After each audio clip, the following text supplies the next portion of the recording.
Hey everyone, welcome to a new episode of Calm Convos. Today we are talking about something that's a little controversial for parents and non-parents, surprisingly. I don't know why. You don't even have kids, but stay tuned and find out what we're talking about.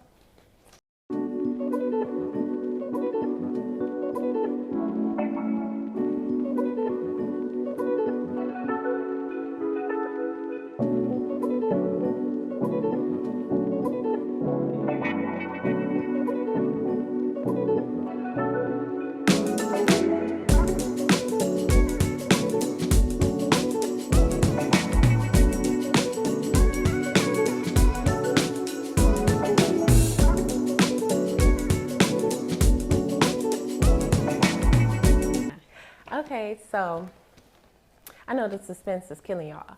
We are talking about positive parenting today.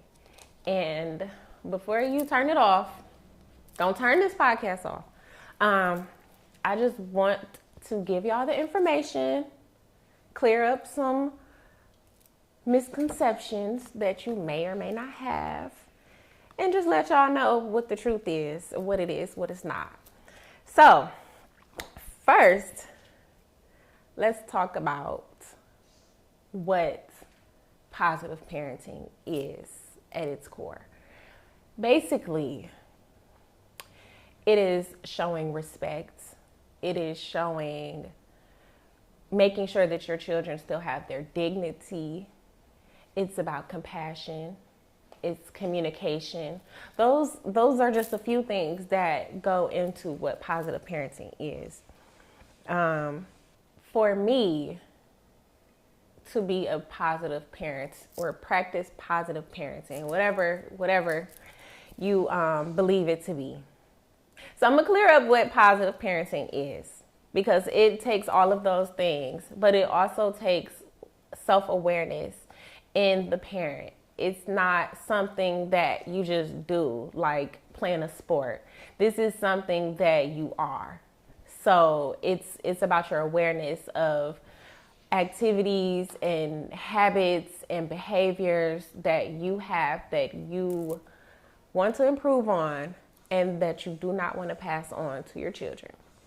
That's pretty much what it is. It's not about, a lot of people think that positive parenting or gentle parenting or conscious parenting is, oh, I let my kids do whatever they want, and I let my kids walk all over me because they don't feel like doing that, so they don't have to. No. Because let me tell you something. There is no way that a child who just got here on this earth is going to tell me what they doing or what they not doing. But I digress. So I'm just tired of hearing that, that people who are positive parenting, they are being ran over by their kids. Because that's a misconception. Let me clear it up for you, because to clear it up, I think I need to explain what the different types of parenting are, the different styles. So there's 4 styles. We have authoritarian, we have authoritative, permissive, and uninvolved completely. Okay, so I'm gonna give a scenario and explain how each parent would handle it, each style of parenting, what that looks like. So let's say hypothetically your kid comes in late. They miss curfew. You told them to be home at 8 o'clock. They came home at 9 o'clock. So authoritarian would say, I told you the curfew. You did not obey the curfew. I don't care why. I don't care what happened. I don't care how you feel. You are not going back out because I said so. That's the rules. That's it. Okay. Now, step out of yourself as the parent and think about how the child is feeling in that situation. Their perspective, I think that their perspective is important. And authoritarian, they don't see the value in the child's perspective. The rules are the rules. So those children tend to be more anxious. Self-esteem might be lower, not as confident because they feel like they are not being heard. They're not being valued. And they also might tend to be a little more rebellious, a lot sneakier, so that they don't get caught, because the rules are the rules. And that was just one scenario. That could go for many other things. What you can eat, what you can wear, where you can go. If the child does not feel like their opinions are, or their perspective or their opinion are not valued, they're not going to tell you about it. They can also be very secretive. But, the next style is, we're going to do authoritative. So those parents are, same scenario. Let me go back.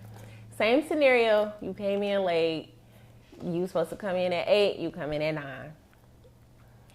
Those parents would, reinforce. Okay, well, this is the rule. You supposed to be here. You broke that rule. They will sit and listen and talk to you. Okay, what happened? Why did you not get here when you were supposed to be here? So they do value the child's perspective. And hold on. You see how I put it back so that you can cut that right out? Mm-hmm. Okay. They value the child's perspective, and those children tend to be, they feel more understood. They feel more valued. They tend to be a little more confident than authoritarian, because they know that the relationship that they have with their parent, they can talk to them, whether for whatever reason they were late. Let's say their car got a flat tire. Let's say they were having so much fun that they forgot. That happens. They're kids. But that's important to be able to say to your parent, I forgot. And that parent understanding, which puts value and shows empathy, but it also reinforces what that rule is or what that boundary is, because boundaries are important. The next parenting style is uninvolved. And the uninvolved is exactly what it sounds like. They came in past curfew and the parent, oh, you're here? You're not here? Who cares? They just, there's no rules, there's no boundaries, there's no follow through, no consequences, no discipline, nothing. They're uninvolved. Those children tend to be a little bit, or feel neglected. They can feel like they're not really important. They can, engage in reckless behaviors sometimes, because I want to clarify that these situations, these cases are not one size fits all. It also, a lot of factors go into it, including environmental. Who are they hanging around? What are they doing? But overall, these are possible outcomes. And then the final one is permissive. And I say permissive for last because I think that when people talk about positive parenting and they say that they're not doing it, their kids are not, they're not cut out for that. Listen, permissive parenting is basically very, what's the word I'm looking for? It's very... Seems people pleasing. But for their kids to not be mad at them ever. Yeah, like it's people pleasing. It's letting things just go with the flow. Just no boundaries, no consequences, no. It's just whatever the kid feels, that's what they can do. Just go for it. You want to stand up on the table and jump off, even though I told you not to do it. you're going to do it anyway and keep doing it. Oh, they'll get the lesson. No, that is not positive parenting. That is not gentle parenting. I think that a lot of times when people hear us speaking to our kids in a respectful tone, they take that as, oh, they're soft, they're permissive. Those children that are raised with permissive parents really have a hard time with rules.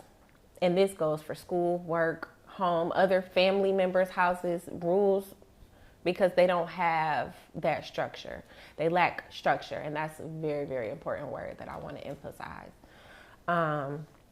So with positive parenting, there's structure. One thing that I do want to talk about is the 4 C's of positive parenting. And these are aspects that embody what it takes to do this type of parenting style.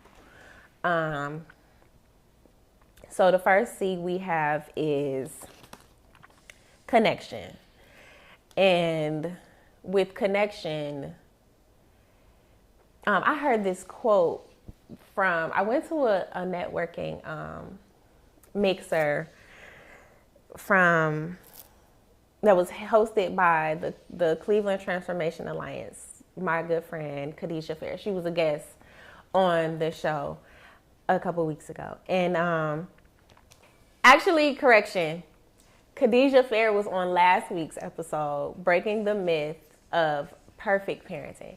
So go back, check out that episode, listen to Khadijah. She is amazing. She is so articulate. I was up here stuttering. But anyway, so the company that she works with had a networking event. They had a panel, and there was one thing that this woman said to me when she was talking about equity and education and like the community's role in that. She said something, oh God, I don't want to mess up her quote, but her name was Leah Hudnall. Beautiful, amazing woman. She said, people don't listen to people who they don't value. And I was like, you know what? Because you know how many times you hear people saying, you should do this, you should do that, you can't do this, you can't. This is how you're going to make this type of lifestyle. This is how you're going to get this lifestyle. This is how you're going to get this money. And you're just like, it go in one ear, out the other. Because I don't see no value in you, you know. Or you don't have that connection. You haven't built that connection. So it's hard to parent to children when they don't feel close to you. They don't have that sense of security with you. So that's the first C. The second one is communication. Because again, with that connection, you're going to have that communication. You're going to be able to talk. You're going to be able to share, what's going on. You're going to be able to, if they have a question, they know that they can come to you. 1, because they have that connection. But 2, because they know that you are a safe space and they can say whatever it is. Respectfully, of course. And they know that you are going to explain things to them. You are going to be that advice when they need it. Communication. The third one is consistency. And I want to emphasize consistency because if you're saying, so let's say the rule, we're going to go back to the curfew thing. The rule is you have to come home at 8 o'clock. But that's only the rule on Monday. On Tuesday, you change and you say, oh, they could stay out till 9. But then you don't inform them of that. But then 2, you're not being consistent in that change. For whatever reason you changed the rule, you did not let them know. That's confusing. And one thing that I have really learned is that humans in general, are creatures of habit, for one. I know that sounds very cliche, but it's true. We need habits, we need routines. Children love routines because they know what's going to happen next. They know what they need to do. They know the consequences of whatever if they don't do what they need to do. And obviously, I just said the last C, which is consequences. So basically, the consequences, because I think this is one where a lot of times we struggle. By we, I mean me, because there's no book to parenting. There's no rule book on how to do this, how to do that. Consequences have to make sense to the situation. So your child came in late. They had to be there at 8. They got there at 9. What's the consequence to that? You can't, it doesn't make sense to make their consequence, I'm taking your cell phone. But then you still let them go out tomorrow night. The consequence has to make sense. I would think, because there's no book to this, let's talk about it. What do you think is appropriate because you did not come home when you were supposed to? Make it a conversation. Ask them, what do they think? Because a lot of times, realistically, they are going to go with the easiest thing that they can come up with. But it's good to still have that communication and see where their mind is at. Well, you really think that that's a consequence for you? Oh, okay. Well, this is what it's going to be in real life. You're not going out tomorrow night, so maybe you go out the next day. Or you're going to have to come in a little bit earlier tomorrow because you didn't respect, you didn't value that extra time that you had.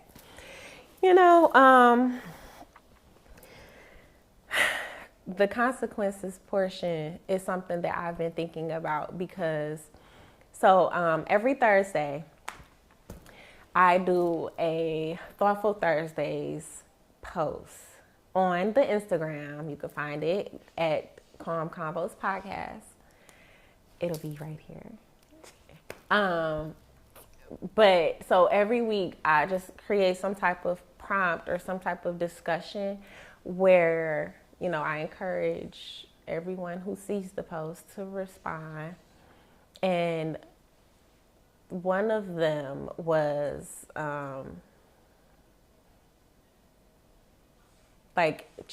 it was a parenting tip. And I said, we learn from the children as well. They learn from us, we learn from them. What is something that you're learning? And, I am learning everything from an 8-year-old and a 4-year-old, believe it or not. Except math. They don't really. Are you good at math? My son's here, y'all, today.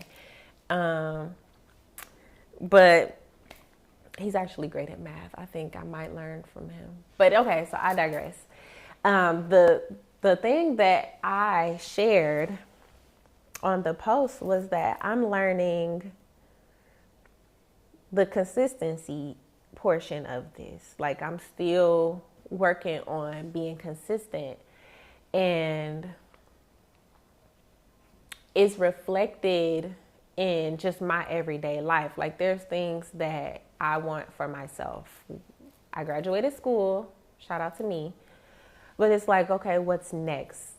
And how am I going to get there? And I have been very inconsistent, and I can see that. And then I can also see the things that my son is doing that are becoming inconsistent. And it could be because he's seeing his mom, and some days I'm going in and I'm just sitting down in my laptop or my iPad and I'm working. Some days I'm just I'm not doing anything at all, and I'm not expecting him to do it either. Because there's been times, now I'm not a perfect parent, as we've discussed in the last week's episode. So keep it cute. Don't go in on me too much. But that homework, this past school year, homework didn't always get done every day. And I know that falls down on him because he's the one that has to turn it in and has to get a grade on it or a check mark or whatever, however she's doing it for homework. Because I am inconsistent in my day after work, I'll be tired. And those are excuses, but they're valid. I'll be like, okay, you didn't do your homework today. I'm not going to even bring it up because I just don't even have the energy to help you with it. And, oh, that was a transparency moment. Okay. Sometimes I don't feel like helping him with his homework. Sometimes I don't feel like reading a page or 2 pages out of my book. Even though I say I want to finish my book, I'm not being consistent. And so that's really something that it takes practice, it takes discipline, and self-awareness, because I'm noticing it and the goal is to improve on it. So not too much on me, because I know y'all inconsistent too. Y'all just not gonna be honest about it. So moving on, I do want to just get into some myths and some facts about positive parenting. Myth 1, gentle parenting means no discipline. Okay. So, back to the parenting styles. That is more of a permissive parenting style. There's no discipline. For gentle parenting or positive parenting, there is order, there is structure, there are boundaries, there are clear expectations as the child, as the adult. This is what your role is, this is what my role is. These are what your responsibilities are. These are my responsibilities. You know what? I used to have a poster up in my house with the kids' responsibilities on it. This was like a year ago. What happened to it? They probably took it down because they was like, we sick of this shit. Responsibility. But on it, I had Janelle's responsibilities and I had Darnell's responsibilities. And his things were like, when you come home, get your homework done, make sure your room is clean, help take out the trash, help with putting the groceries away. Like, those were age appropriate things for him at the time. He was like 7. Those are his responsibilities. And then he knew that if he did not do what he's supposed to do, whatever that task was, because, you know, I don't go shopping every day. Groceries too expensive for that. I might need some tissues. I'm gonna cry talking about groceries. But anyway, he knew that he could not play on his video games until his things were taken care of. But some things like taking out the trash, long as it gets done before trash day, long as it gets done before it gets dark, because who wants to go outside and it's raccoons out there, cats. God, awesome. The cat problem. Anyway, yeah, so he knows that, and I leave that up to him to decide, because it's not like a dire need right at that moment. Now, the groceries, definitely put that up. But if the trash is not like overflowing and it's not in the way, take it out when you get to it, basically. That's just my rule for my house. Everybody got their own stuff. What's the second one, Cam? Gentle parenting is too permissive. I see kids jumping around and all that. I don't know. I just feel like that's just a contradiction, the sentence itself. Because if you understand what permissive is, it's just doing whatever. My kids don't do whatever in my house. I don't know about y'all houses. But next one. Next. Oh. Gentle parenting makes kids spoiled. And what about it? I'm spoiled. And what about it? Let me tell you something. This is something that I tell my son. I want him to be on here and speak for himself, because I don't want to be up here looking like I'm just making my house out to be this perfect thing. I mean, it might be perfect. It might be a perfect household. No, I'm just kidding. But we have rules and we have rewards and we also have consequences. And for my son so kindergarten, first grade, he did not have homework. That wasn't a thing for him. So that wasn't a responsibility. But now, second grade, he has homework. He likes Roblox. He likes Roblox and he likes Fortnite. So sometimes he'll be like asking for money to buy the Robux or the V-Bucks. First of all, life is expensive.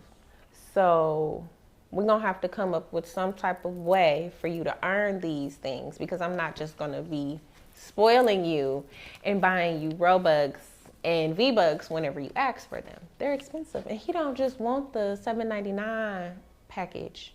You play Roblox? Mm-mm. But I have played it before and watched people. He don't want the little one. He want the $20 package. Mm-hmm. So you don't have to keep buying it and you can get all the stuff you want. Look here. So what I do is, because I feel like if I have it to do, then yeah, I will buy him whatever. If that makes him spoiled, fine. He's 8. What else is there to do? But he also understands that his responsibility is to go to school and do what? Learn. Yell it. Learn. Yell it. Can we hear him? Let's try it one more time. Okay, your responsibility is to go to school and what? Learn. Okay, yeah. And then you're supposed to do your what? Homework. Go back. What? You're supposed to do your best. Oh. You don't remember that? His responsibility is to go to school and learn, and he's supposed to go to school and do his best. And because I know that not every child is going to get straight A's. Going back to last week's episode when I talked to Khadijah, she literally said that she tried her hardest to be an average student. Like, she did her best at being an average student. And that was just the environment, in the classroom environment, that she had to work in and work with.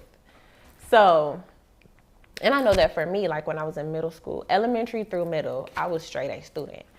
But I know in high school, that was not it. I was blessed to graduate. And it wasn't because of anything other than I was not doing my best. I was not doing what I was supposed to do. And so I want to make sure my son knows that even if you get a B, a A, B, C, whatever, were you doing your best? And if you can honestly say, yes, I did my best, or no, I did not, then we can work with that. We can go from there. So if you did your best, I applaud you. I appreciate that. Your only job right now is to go to school and you're doing your best. Here, let's get these Robux. Let's get these V-Bucks, because you're holding up your end of the bargain. You're doing what you're supposed to do. That's it. Also, when he takes initiative around the house, like if he just decides, he loves his baby sister. So if he's looking out for her, he's doing something for her, he's like her maid, her servant. If anybody's spoiled, it's Janelle. Because her brother loves her to the moon and back again. So yeah, I mean, I think that there's a fine line between spoiling, but I think that's all about what's in your values. I don't think I spoil them, but somebody looking in might say that I do. But my child, he does what he's supposed to do, so he gets rewarded for it. But I don't like, it's not like, I'll buy you this if you do that. We don't do that, because then he'll associate those rewards with doing something. And no, that's a little bit different. Did I explain that? Those are a little bit different, like bribing. I don't bribe him. I let him know that his responsibility is to do X, Y, Z, do well in school, do his best in school. And then, you might come home to, what's the Pokemon cards? Maybe not. So, okay, next myth. Oh, I was going to say the other one is like, when you were saying the bribe, it's like there has to be something in it for you. Yeah. For when you do anything now, when you grow up. Yeah. And that's not because sometimes life just don't make sense. Sometimes it's things you just have to do because it has to get done. And I don't want him to think he's going to always get something out of it. I took out the trash, so now yeah. I'm going to get a brand new car. No, you took out the trash so that your house don't stink, because that's what'll happen. The next one is, gentle parenting is only for young children. Gentle parenting is for everyone. Gentle parenting is for everyone. I think that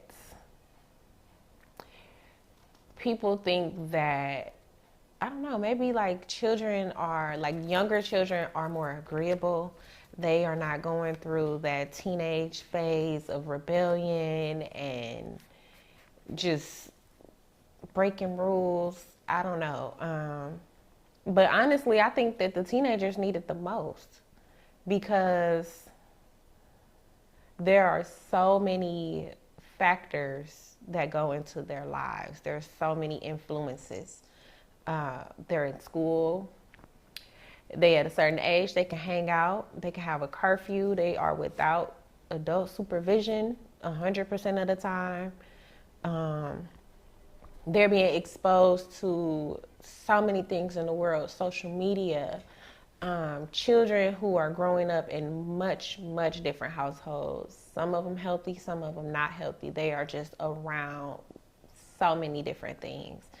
And if you don't have that communication with them, and you don't have that connection with them, then it's going to be very, very hard to parent those children. Not saying that little kids don't need it, but I think that it benefits the older kids as well, because it's not something that you practice like a sport. This is something that you are in your being. I know that I have a nephew, 14, and he's going off to high school next year. And so my thing is, like, first of all, I'm like one of those grown-ups that be trying to stay up on the trends. Like, I want to know what's the new songs. I want to know what's the text lingo, like the LMK, the let me know. Like, I need to know all of those things so that I can connect with this boy, because he gonna probably look at me like, oh, here come my TT. She's so corny. He'll be like, she's so corny. He better not say I'm corny. We might have to fight. But, wow. Be your own kids. I want to have that connection because I am much older than him. And if he doesn't think that he can come to me or his mom or whoever, but I'm speaking of myself. If he doesn't think he can come to me and talk to me, who will he talk to? Who will he communicate with? who will he build those connections with? So there's no telling who out there can influence these children, especially these boys. And so I'm here to build that connection with him so that he can talk to me about whatever he got going on. If he's stressed out, if he tired, if he feel like he not being heard or listened to or whatever, I know that he can come to me. We have that connection. And he's a teenager. And he ain't gonna do nothing but get older and older. So is that all? That's all the myths I have. Those are all the myths. Okay. Wink. I do want to say one more thing though, because people say a lot that, oh, this is positive parenting is not for me because my kids are this, or my kids are bad, or my kids, they need somebody tough. And I think that's one of the main things that I hear coming from people that I know that are parents. And I think that while that may be true, how did they get to that point? How did they get to this point where they're being called bad or unruly, or they need somebody that's tough on them? How did they get there? And that's not to put any blame on the parent or the mom, dad, whoever is raising them, grandparent. But it does go to show that somewhere along the line, that connection is not there. Somewhere along the line, that connection is not there. And we do know, we're human. We know that sometimes we hear something we don't like. We hear a rule, there's a new rule, there's a new law. Most times we gonna try to break it. That's just human nature. But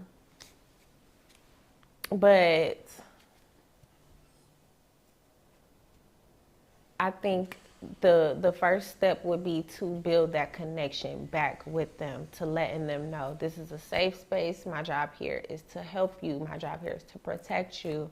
My job is to raise you up so that you are prepared for the world. And I would say start there, honestly. Something's going on with that connection, because if those children, again, positive parenting is built on respect, dignity, empathy. Somewhere it's lacking. I know that we are, and especially teenagers, young adults, we are gonna stretch our parents out to see how far we can go as far as their boundaries. But when you really value your parent and you really respect your parent, it's only so far you're gonna go. And then if you do, you're gonna come back and you're gonna have that open communication and talk to them about it. Ideally. So I just wanted to clear that up. I just wanted to insert my 2 cents, because I can't see, like, I love my mother. I value my mother. And I can't see me just saying, fuck her. I don't care what she got to say. Like, but that's just me. That was my relationship with my mother. Okay. So I'm sure she'll be on at some point. Yeah. We'll see. We'll see if she come on here. She wants to. Matter of fact, she's outside the door. Mom, come on in. Just kidding. How can I start incorporating gentle parenting techniques if I've been using a different approach? I think I just answered that one. Honestly, I think try to build that connection first, because it's gonna come off as a shock. It's gonna come off like, what are you doing? What is this? How, you know? I think the one thing to do though is to be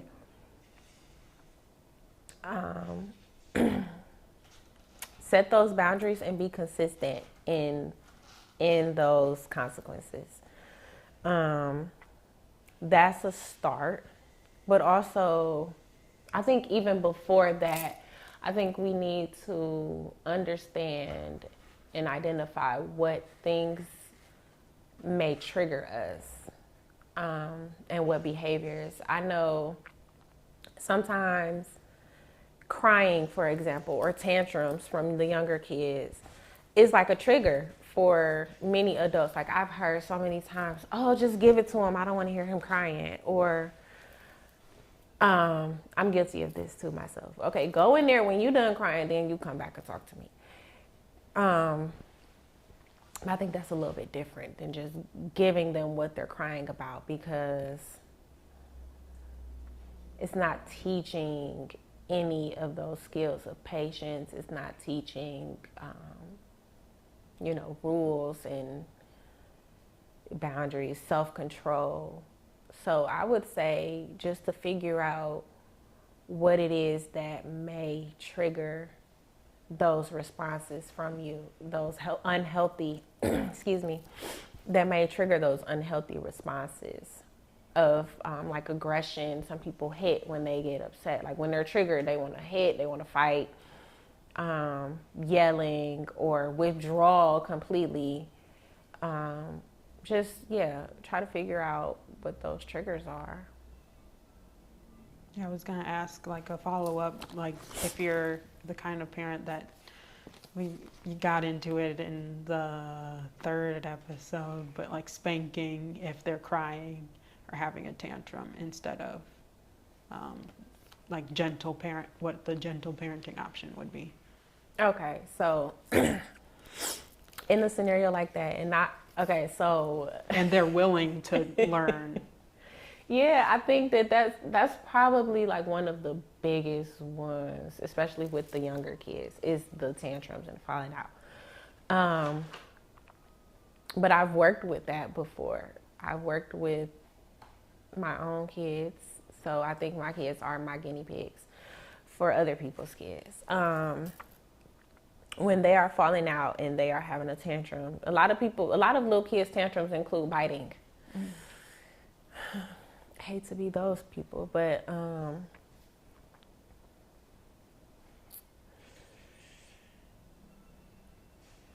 the first step would be to make sure that they have your attention, that you have their attention, because talking to them while they falling out, they're not listening to you. That's not it. So you get their attention. Get on a level, like come down. Don't just stand up over them. Come down to their level. Validate how they're feeling. So show some empathy, Oh, you couldn't get the toy that you wanted. You cannot fall out like that. What you can do is say that you're upset. Help label and identify those feelings. I've been upset too. Are you upset right now? Are you angry? Are you feeling sad? So help them to identify what those feelings are. And then you reinforce those boundaries. If you fall out like that, I cannot help you.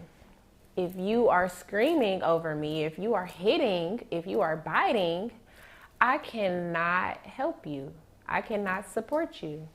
I cannot get you what you need. So that way most times they'll kind of tone it down. Like, okay, well, I really want that toy back. So let me see how this person can help me. I don't know. I wish that I had like an example. I think that I'll post an example of what that looks like on, put the link in the comments under here. I find it happens a lot with the kids at the school. Yeah. They're missing their mom and they have a breakdown and want to run out of the room instead of, even though their mom has left the building now, and how we deal with that. Like, sometimes it doesn't end up getting dealt with in the best way because I'm not the authoritative person in the room, but I want to learn a better option. That's good. Look at you, growth. So I think the next thing, the follow-up to that is like identifying their feeling, their emotion. Oh, I'm feeling sad, my mommy left. Or I'm feeling like, this morning dropping off my daughter, one of her classmates was crying. Her dad was trying to get out of that room. He was like, I gotta go to work, I gotta go. And he was starting to be stern, like, all right, I gotta go, get off me. But she was just wanting her daddy. So in that instance, I was like, oh, you're feeling sad. Help her identify that. Oh, daddy will be back. You might not have to say it like that. That's just me. But, daddy will be back. I get sad sometimes too. And then I think another good thing is to like give them something else to do. So give them an option of something else to do. Like, okay, well, until he gets back, you want to come over here and do a puzzle, or do you want to sit over here and read a book? Or do you want to go? So at my house, I have a calming corner. They don't use it too much, but we have a calming corner. It has pillows. It's soft. Everything's soft over there. Pillows. We have books. We have like puzzle flashcards. Just some sensory things like the fluffy pillows. And they can go over there if that's what they need to do. They don't really use it too much. It's probably getting cobwebs.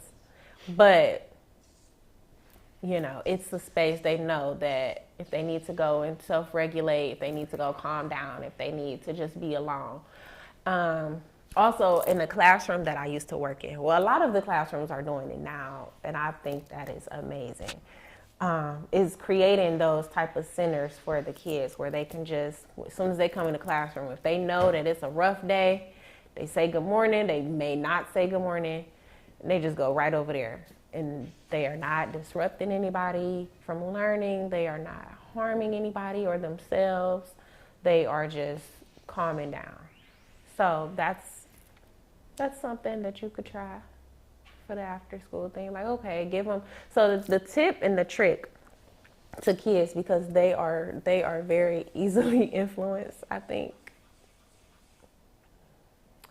is to give them two options that you are fine with either way. Like, not what they want, but what they need. So like I said, you're not going to walk out this classroom, but what you can do is you can go sit over there and count the marbles in the jar, or you can come over here and read a book about jumping jacks, whatever.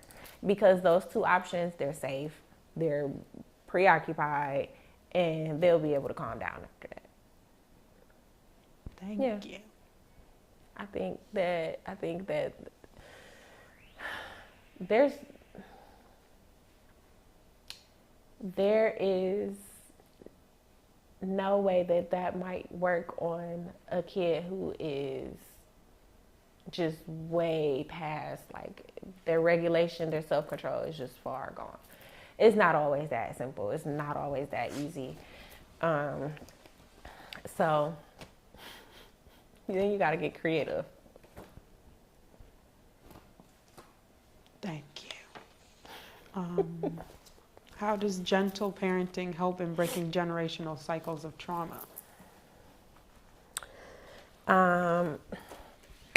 Back to the self-awareness point, because I think it's very hard, maybe impossible, to intentionally gentle parent or positive parent your child. I have to be aware of the things that trigger me. I have to be aware of the behaviors that I have that are not healthy, things that I do not want to pass down. things that I may have received from my parent, my grandparent, that I witnessed, that I don't want my kids to witness, that I don't want my kids to do. And again, I can't control how their life turns out because I'm not the only influence in their life. But what I can do is control how my household looks and how I raise my children. So let me see. Let me make sure I'm answering your question all the way. I guess I did answer it. I'm just very aware, and I strive to be intentional about the things that I say around them, the music that I play around them. Like, yeah, we listen to some of the stuff on the radio, but we also are a very much Disney household. I am a grown kid. We watch Disney Channel movies all the time. So much I had to pay for the subscription, and I don't know how they got me, but they got me. I'm hooked. So that's our thing, is Disney. But I control what I can.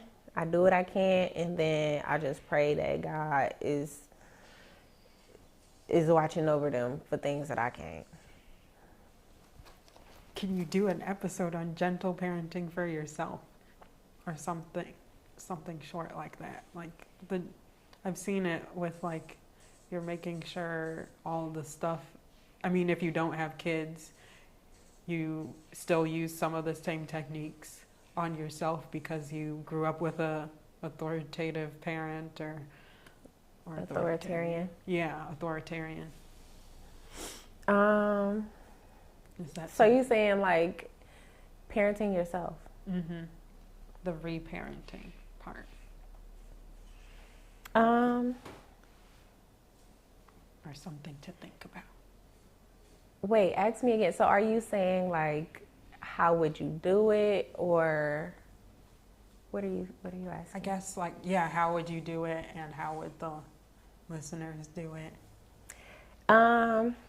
Go back to the 4 C's: connection, consistency, communication, consequences. I think that if you start there, if you have to unlearn and relearn some things that you wish that your parental figure had taught you, or you wish that you had gotten when you were younger, go back to that and figure it out. Connect with yourself. Be more aware. Find out what it is that you like. Find out what it is, the hobbies. Just figure out who you are. Outside, remove all of that negative self-talk and remove all of that, and just figure out who you are. Connect with yourself. Communicate with yourself. I journal. That's no secret. Where is it? This is my journal. I keep my journal close by me at all times because I never know when there's going to be something that I want to write down, a thought that I have, something I want to share. Connect, communicate with yourself. But then also, if there are things that you just absolutely do not like, do not want to keep repeating in your behaviors, be consistent about that. If you, let's say you are late every morning to work and you just know that that is not the type of person you want to be anymore. I'm not talking to myself here. Mm-hmm. But, be consistent, and you set that boundary and say, you know what, I am going to be up 30 minutes earlier and I'm going to get out the house. If I'm ready, if I'm not ready, oh well, I'm leaving out. Be consistent with that. If I don't do it, then what's going to happen? And you can create whatever consequence. I mean, you already, like, if you have work, the consequences already, you might get wrote up. But, create a consequence for yourself. What'll happen if you don't do that? Not outside of yourself, but internally, what is the consequence for you? You might feel bad. Be consistent with what you want and have those boundaries. And then consequence and consistency. I guess I just explained them all together. Just wrapped it up in a bow. What does that consequence look like if you're not consistent, if you don't have that connection with yourself, if you are not communicating with yourself or communicating with others what it is that you need? Because a lot of times people can become people pleasers. People can become just stuff and bottle all these things and be very aggressive. People can be passive. There's so many different outcomes, and I think the main thing is to go back to those 4 C's. Those can help improve whatever relationship, whether it's with your children, yourself, your parents, family, friends, whatever. I hope that I answered your question. I hope that it helped a little bit. Because sometimes I feel like I'll be up here rambling, like, wah, wah, wah, wah, wah, like Charlie Brown. No.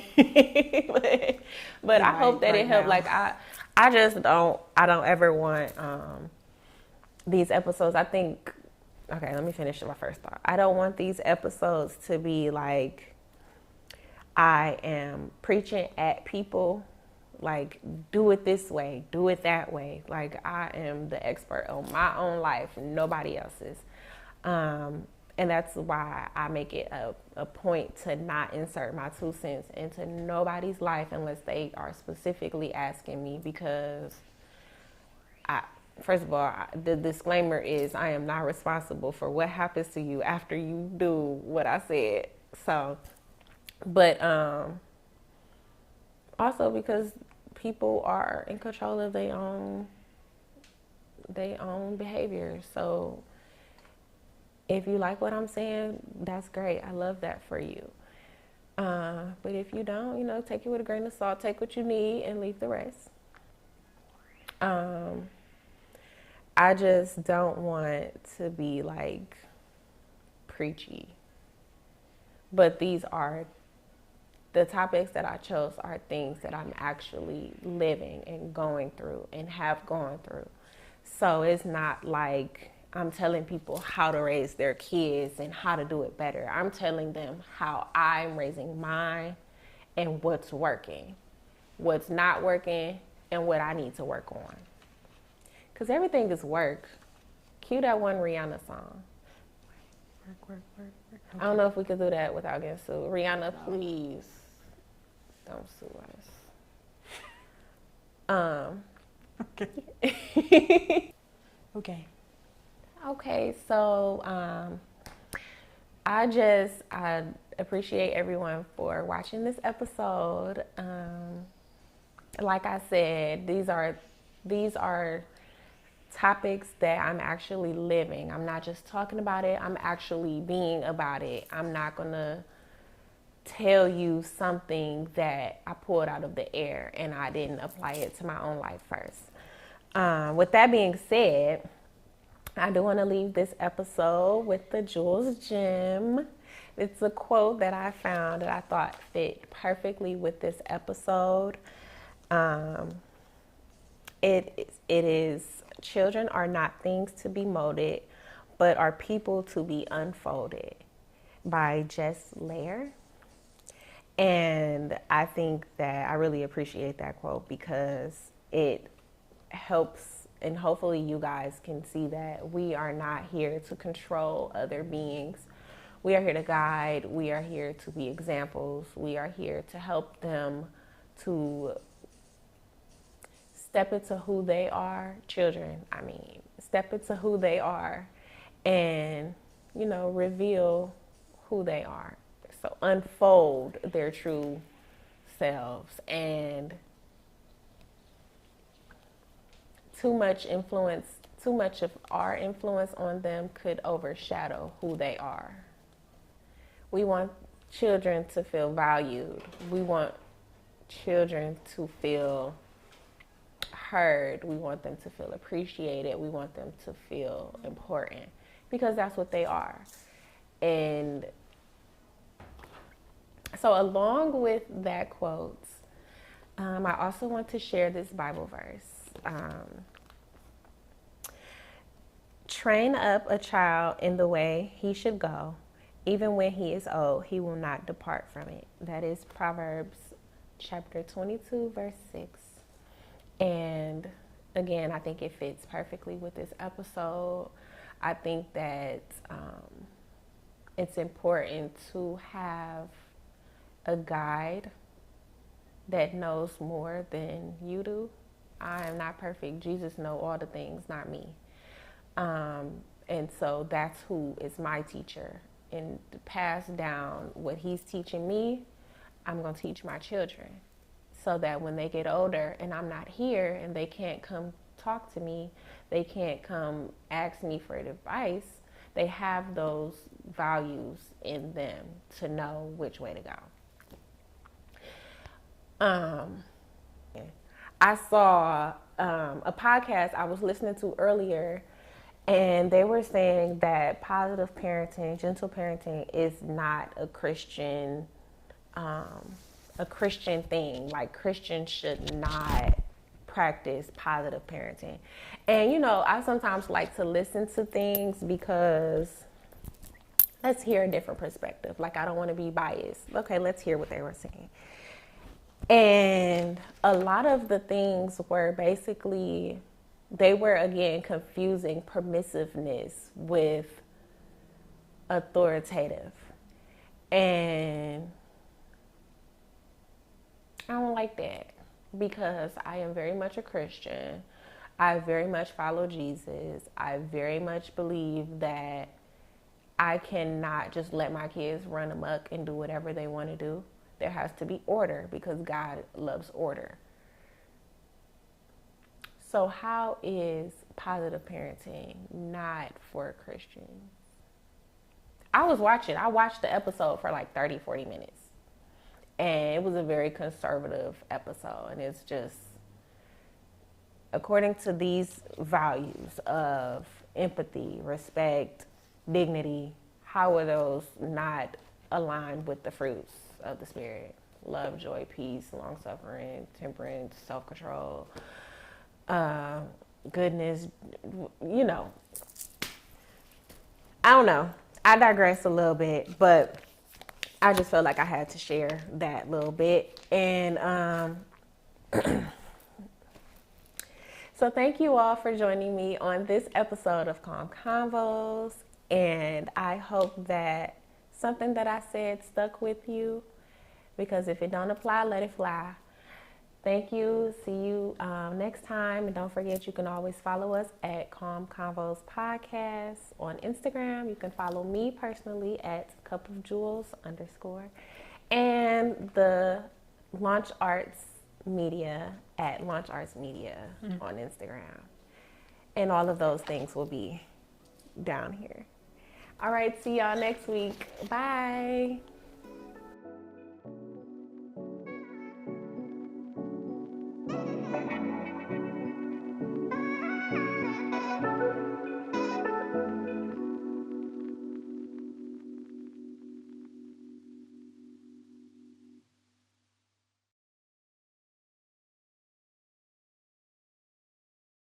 Okay. So we're going to get into some myths. That's a crazy word to say, myths. And some truths about positive parenting.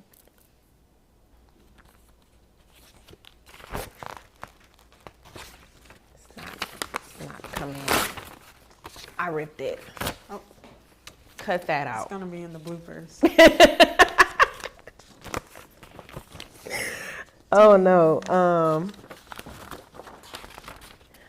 The myth is, I have to flip it over because I have it up here so I can see it.